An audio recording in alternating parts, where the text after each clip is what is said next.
Hello guys, welcome to my new video. आज हम बात करेंगे CUET के कुछ इंपॉर्टेंट क्वेश्चंस की। So let's start with the first question.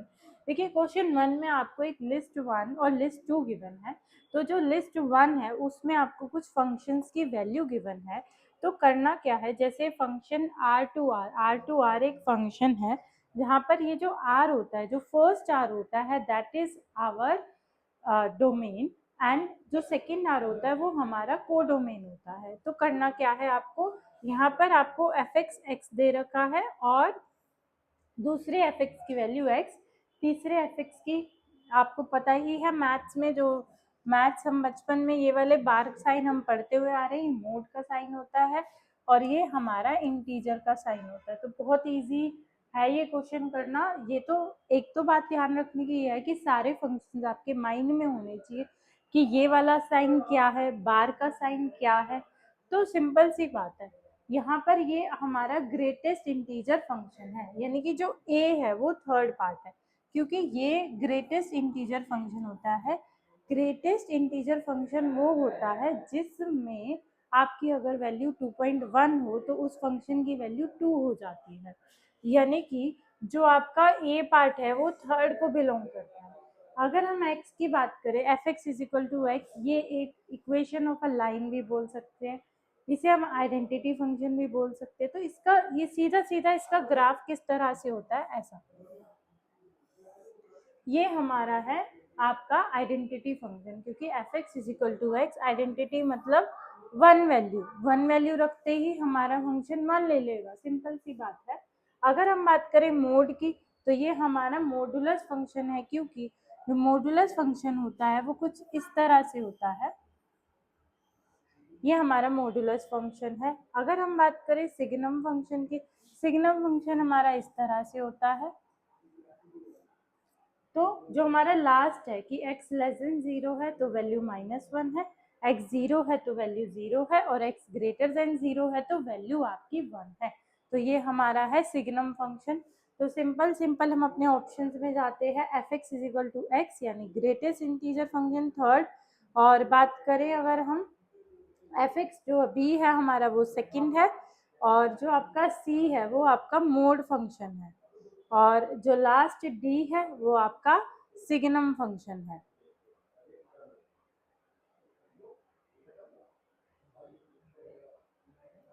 यहाँ पर आपका 2 आएगा।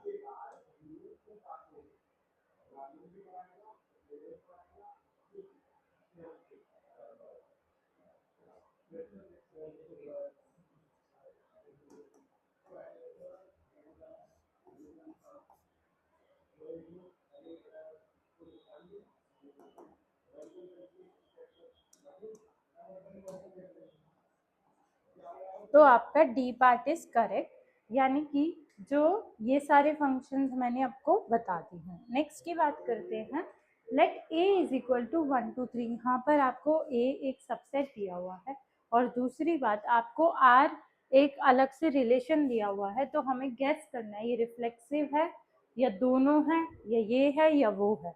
तो या ये या वो, जितने भी ऑप्शंस है सबको हम गो थ्रू करते हैं। क्या है, ए है हमारा 1 2 3। अब रिफ्लेक्सिव होने के लिए रिफ्लेक्शन हम अपने आप को मिरर में देखते हैं, हम अपने आप को ही देखते हैं, तो यानी कि 1 1 आपका क्या हो जाएगा, रिफ्लेक्शन। तो अगर हम 1 1 की बात करें, ये बात सबके लिए ट्रू होनी चाहिए, तो इसका मतलब 2 2 भी होना चाहिए और 3 3 भी होना चाहिए। है आपके फंक्शन में, है तो है जी है, इसका मतलब ये बात ट्रू है। अगर हम बात करें सिमिट्री क्या होती है, हमारा जो लेफ्ट पार्ट बॉडी है वो राइट पार्ट के इक्वल है। इसी तरह अगर ऐसा ना हो कि हमारा लेफ्ट पार्ट राइट के इक्वल ना हो तो क्या होगा, अजीब से दिखेंगे हम। तो सिमिट्री मतलब एक जैसा, यानी कि अगर 1 2 की बात करें और 2 1 भी प्रेजेंट है, इट मीन्स वो सिमिट्रिकल है। अगर बात करें 2 1 की, 2 1 है लेकिन 1 2 नहीं है, इट मीन्स ये आपका फंक्शन सिमेट्रिकल नहीं है। ट्रांजिटिव की बात करें, ट्रांजिटिव में अगर 1 2 है, 2 3 है तो 1 3 भी होना चाहिए। लेकिन अगर हम यहाँ बात करें कि 1 3 है, 3 1 है, 1 2 है, कुछ भी ऐसा नहीं है, किसी भी मेंबर के लिए ट्रू नहीं है। किसी भी एलिमेंट ऑब्जेक्ट के लिए ये ट्रू नहीं है। इट मीन्स ये सिर्फ रिफ्लेक्सिव फंक्शन है, क्योंकि ये रिलेशन सभी एलिमेंट्स के लिए ट्रू जा रहा है, इसीलिए ये फंक्शन आपका रिफ्लेक्सिव है।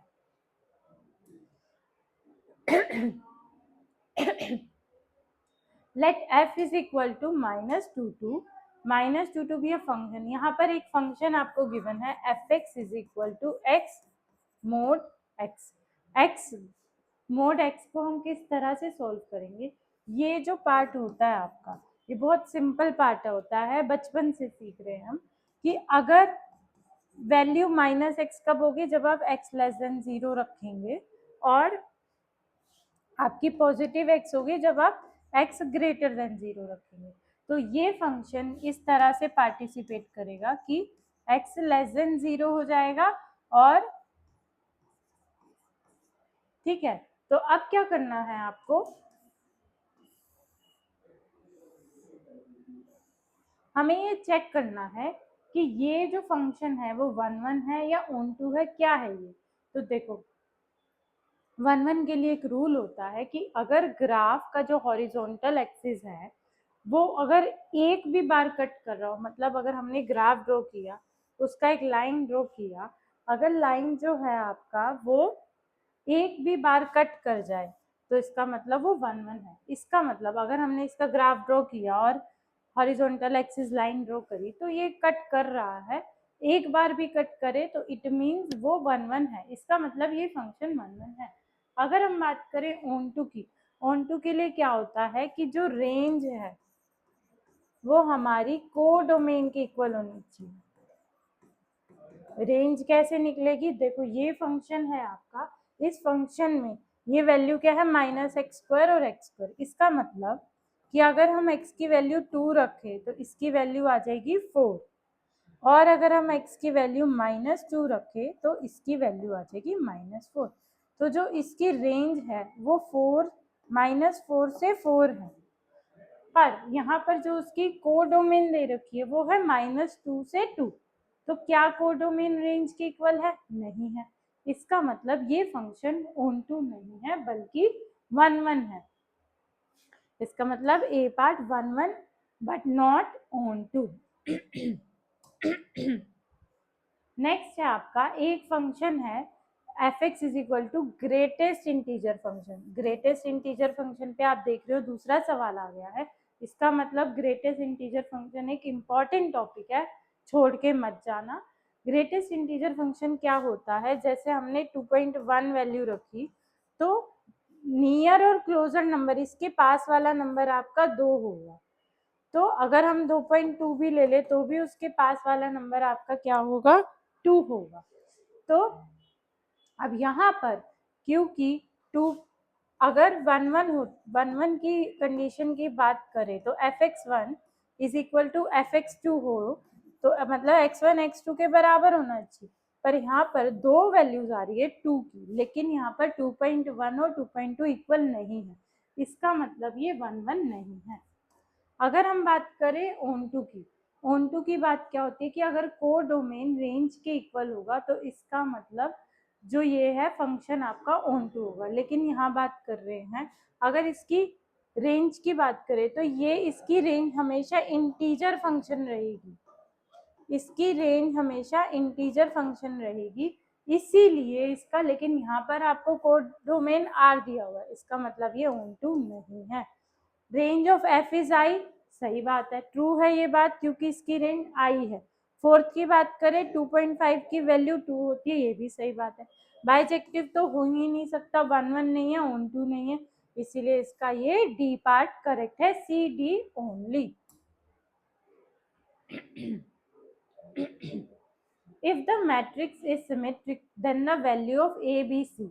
सिमेट्रिक का क्या रूल है? सिमेट्रिक का रूल क्या होता है कि जो A ट्रांसपोज होता है वो A के इक्वल है। वो तभी पॉसिबल है जब उसके डायगोनल एलिमेंट 0 हों, और जो यहाँ की वैल्यू है A प्लस B की वैल्यू है वो इस मेंबर के इक्वल है, और इसी तरह जो ये वैल्यू है आपकी 4 वो इस मेंबर के इक्वल होगी।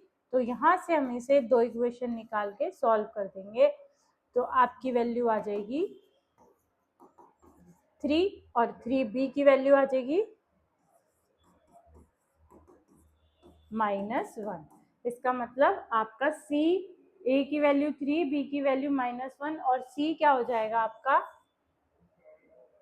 सी की वैल्यू इसके बराबर होनी चाहिए, यानी कि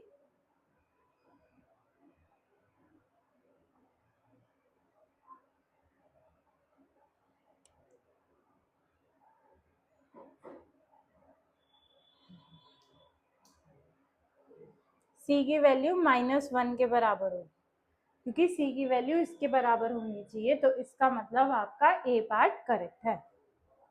नेक्स्ट है आपका इनवर्स निकालना है इस मैट्रिक्स का, बहुत ही सिंपल है। इनवर्स निकालने के लिए ये एक शॉर्टकट है, D minus B minus C minus A. अगर आपका matrix A B C D है तो 2x2 मैट्रिक्स की बात हो रही है यहाँ पर, तो उसकी निंजा टेक्निक क्या है, D माइनस बी माइनस सी और ए। तो यानी कि जो D एलिमेंट है 2 और माइनस बी आपका क्या हो जाएगा -3 और माइनस सी, सी आपका हो जाएगा -1 और ए की वैल्यू क्या है आपकी 2। इसका मतलब 2 -3 -1 और 2, और साथ ही साथ 1 बाय डिटर्मिनेंट से डिवाइड करना होता है तो इसका डिटर्मिनेंट क्या होगा 4 -3, तो 1 ही होगा, इसीलिए इसका फाइनल आंसर 2 -3 -1 और 2, ये इसका आंसर हो जाएगा। नेक्स्ट है, अगर ए दे रखा है तो सिंगुलर है तो एक्स निकालना है। सिंगुलर क्या होता है, सिंगुलर क्या होता है जब डिटर्मिनेंट की वैल्यू 0 हो। डिटर्मिनेंट की वैल्यू फटाफट निकालते हैं।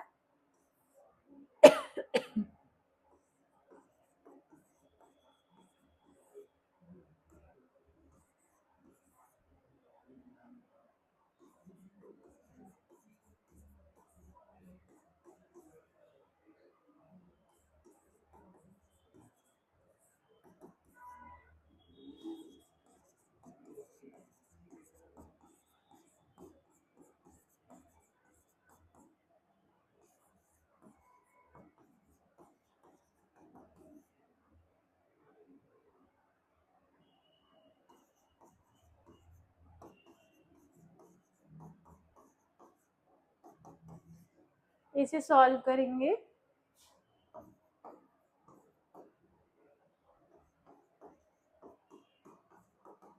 तो यहाँ से जब फैक्टर्स लेंगे तो आपका 6 और 3 फैक्टर्स आएगा। 6 और 3 फैक्टर आने के बाद आप x वगैरह कॉमन लेंगे तो आपका c पार्ट इसका आ जाएगा। नेक्स्ट है, अगर a और b दो मैट्रिसेस हैं, ध्यान से पढ़ना है क्वेश्चन। अगर a और b दो मैट्रिसेस हैं, a की जो ऑर्डर है वो 3x p है और b का ऑर्डर 3x q है, तो p equal to q given है, तो 2a माइनस 5b का ऑर्डर बताइए। 2a माइनस 5b का ऑर्डर क्या होगा, स्केलर मल्टीप्लिकेशन से ऑर्डर नहीं बदलता है और सब्ट्रैक्शन और एडिशन सेम ऑर्डर पे होता है। इसका मतलब कि जो 2a का ऑर्डर है वो हमारा 3x p ही होगा। स्केलर मल्टीप्लिकेशन से ऑर्डर नहीं बदलता है, यानी कि अगर 2 यूज हो रहा है तो उसका ऑर्डर नहीं बदलेगा। इसका मतलब 2a का ऑर्डर भी 3x p होगा और 5b का ऑर्डर भी आपका 3x q होगा। अब फाइनल ऑर्डर आपका क्या होगा, 3 नहीं बदलेगा और p q के बराबर है। तो इसमें से ऑप्शन देखते हैं, ऑर्डर या तो 3x p हो सकता है या 3x q हो सकता है, तो आप 3x q हमारा करेक्ट आंसर होगा। नेक्स्ट बात करते हैं हम, y की value log x plus 1/x² है, तो हमें dy/dx निकालना है। डिफ्रेंशिएट करेंगे, log x का डिफ्रेंशिएशन 1/x, तो 1/x plus √x² plus a²। Chain rule use होगा, आगे का भी डिफ्रेंशिएशन होगा। 1 प्लस रूट का किस तरह से होता है, पावर आ जाएगी आगे, और इसी तरह x² का हो जाएगा 2x।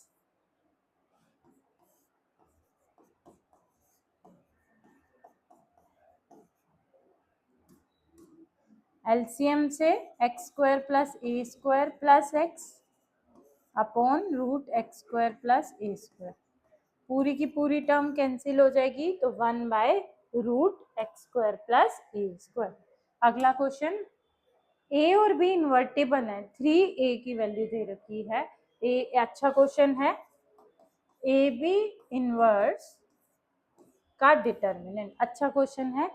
फॉर्मूला यूज होगा ए बी इनवर्स का भी डिटर्मिनेंट। सबसे पहला फॉर्मूला होगा B inverse A inverse determinant. अब डिटर्मिनेंट के लिए कैसे यूज होता है, 1/b डिटर्मिनेंट इंटू में 1/a डिटर्मिनेंट, और इसकी वैल्यू है 1/6 माइनस 1/6। अब क्या करेंगे, b की वैल्यू यूज करेंगे। यहाँ पर a की वैल्यू है हमारे पास 2, a डिटर्मिनेंट की वैल्यू यूज करेंगे 2, 1/2 हो जाएगा, और आपका 1/b डिटर्मिनेंट आ जाएगा माइनस 1/3, b डिटर्मिनेंट की वैल्यू आ जाएगी -3, यानी कि b करेक्ट है, ये माइनस आएगा। अगला प्रश्न है, अगर एक मैट्रिक्स दिया हुआ है, स्क्यू सिमेट्रिक मैट्रिक्स है। स्क्यू सिमेट्रिक मैट्रिक्स क्या होता है, अगेन रूल है यहाँ पे। रूल क्या है कि जो ये एलिमेंट होता है वो इसके नेगेटिव के बराबर होता है, और जो ये एलिमेंट होता है वो भी इसके नेगेटिव के बराबर होता है। तो a की वैल्यू -2, c की वैल्यू 3, और डायगोनल एलिमेंट 0 होते हैं। अब a प्लस बी प्लस सी निकालना है, सिंपली ऐड कर दो तो आपका आंसर आ जाएगा 1। अगला प्रश्न है, अगर ए दे रखा है, A inverse does not exist, A inverse exist नहीं कर रहा, एग्जिस्ट नहीं कर रहा, इसका मतलब कि आपका ए डिटर्मिनेंट की जो वैल्यू है वो 0 है, क्योंकि ये नॉन सिंगुलर मैट्रिक्स है। तो इस तरह से आप सॉल्व करेंगे, डिटर्मिनेंट निकालेंगे फर्स्ट रो के अलोंग, और आपका लैम्डा आ जाएगा।